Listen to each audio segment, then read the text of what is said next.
You are welcome to LFN What's Your Say? The #1 listening show, where we discuss real issues with real people like you. We are still featuring R. Kelly.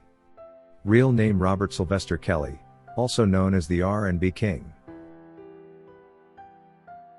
During the Chicago trial, Daryl McDavid's attorney Glozman, in his opening statements made a number of revelations, which explained certain parts of the R. Kelly case that had been puzzling fans for quite a long time. Glozman made sure to expose the lack of credibility among prosecution witnesses, when he pointed out that the only thing R. Kelly did was film himself, but when it came to the replication and distribution of what had previously been private videos on the streets, it was entirely the work of some of the prosecution witnesses. And this makes them the actual pornographers, not R. Kelly. Remember, the definition of a pornographer is a person who produces and publishes such material. Before one publishes the material, there is no way to call them one.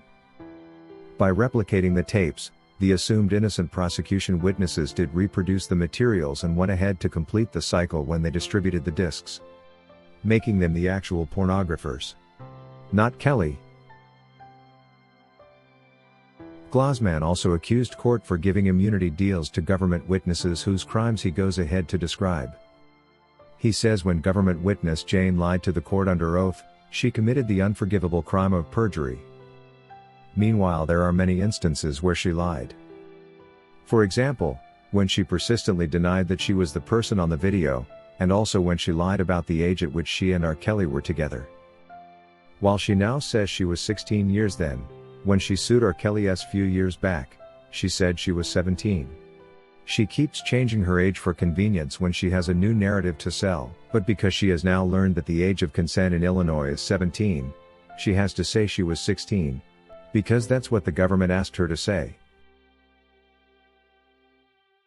What stood out the most among the points raised by Daryl McDavid's attorney, though, was his mention of R. Kelly's ex-wife Andrea Kelly as the third person on a tape that Lisa Van Allen used to blackmail R. Kelly and extort him to a tune of $200,000.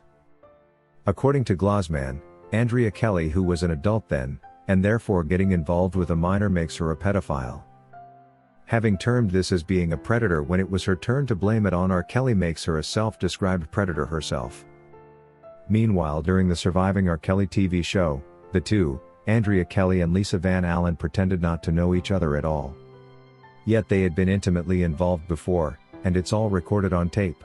This argument by Glozman alone is enough to show that the Surviving R. Kelly docuseries was not authentic enough to cause R. Kelly so much trouble like it did.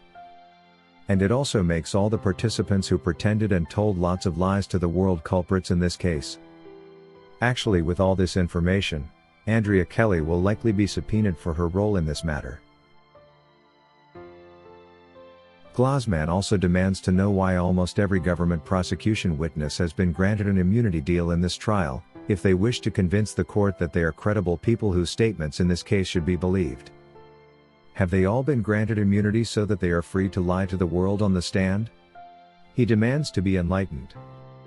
Reports suggest that Jane has immunity not to be charged for perjury, even if she lied to the court under oath, making it appear as though the court is not at all interested in the credibility of the witnesses brought to the stand, for as long as they say what the government has demanded that they say to pin down the R&B King. Glozman again, referring to some two witnesses as Brittany and Pinky, not their real names, said that they too tried to extort R. Kelly for $35,000 when they told him that, "You see, we know you've got these legal problems, and if you do not give us $35,000, we are going to go out there and say that you did that to us." Glozman adds that all the witnesses against R. Kelly were not minors when it all happened with him. Glozman finalized his opening statements reminding the judge and jury of their duty. In his own words, Glozman said the risk is assuming that if R. Kelly has done one bad thing, and in your mind you conclude that oh, he is such a bad guy, and because of this he must have done these other bad things. Remember that the law does not allow that. Be reminded that we try counts, offenses, and not people's character. And it can get very difficult to keep these things straight. But I want to implore you, because you promise that you will do your very best to keep these things straight. You therefore cannot just say I think the government met their part of the burden, so everything they say is correct. Do your job, I implore you. Glozman addressed the jury. He concluded saying the government case is largely hinged on the testimony of liars, extortionists, people who have evidently engaged in trafficking and pornography, and I do not expect you to believe in their story. According to Tay Patterson, they are really trying to ruin him, aren't they? I don't believe all these ridiculous allegations against him. They're trying to charge him, yet they don't even have enough evidence to do this legally. I'm still standing behind him and believe he will be vindicated. R. Kelly, you are in my prayers and always will be. According to Shani, as bad as it looks, I see God's hand in it. God's exposing the liars one by one, showing how demonic the justice and government system is. He's showing us he's still in control no matter what it looks like. It's so sad to see the government stoop so low to try and find one good reason to keep R. Kelly in prison, yet failing. In New York, a guilty conviction was literally forced through. There is no way R. Kelly could have been found guilty for all 10 counts. According to Lamisha, I am so happy Glozman is exposing the liars, extortionists and pornographers.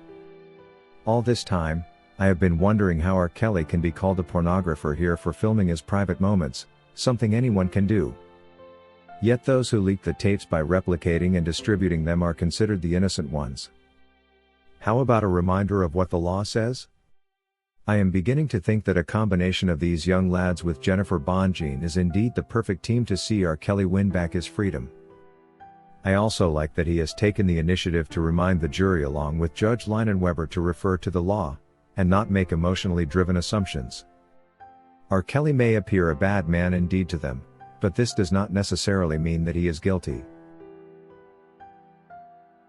When it comes to commissioning immunity, I don't understand what criteria is being followed.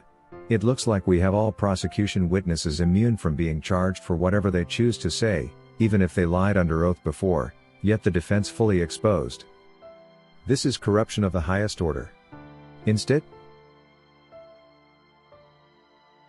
if you wish to take part in a live interview discussing any of these topics, let us know by sending an email to sashalfnmedia@gmail.com for scheduling.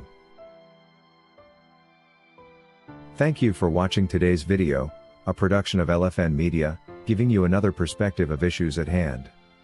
We make it our business to keep you updated with the truth amidst the cloud of lies the media wants you to believe. It is therefore important to subscribe to this channel, hit the bell icon and allow all notifications so that you don't miss out whenever we publish a new video.